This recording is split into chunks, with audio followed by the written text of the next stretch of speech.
আজকে বানাবো নিরামিষ বাঁধাকপির তরকারি। একটা মাঝারি সাইজের বাঁধাকপি নিলাম, দুটো টমেটো নিলাম, পরিমাণ মতো কাঁচা লঙ্কা নিলাম, কটা আলু নিলাম, আদা নিলাম। এবার বাঁধাকপিগুলোকে ধুয়ে ভালো করে কেটে নিলাম।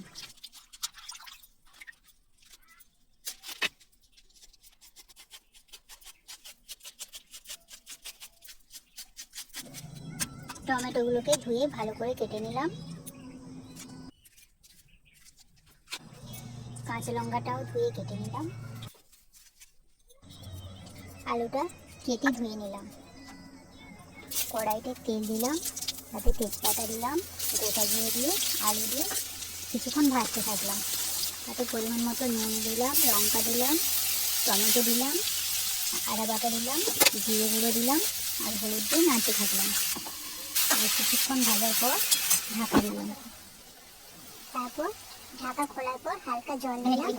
তারপর কয়েক মিনিট সেদ্ধ করার পর তরকারিটা যখন হয়ে এসে তখন গরম মশলা আর ঘি দিয়ে নামিয়ে নিলাম। হয়ে গেল আমাদের নিরামিষ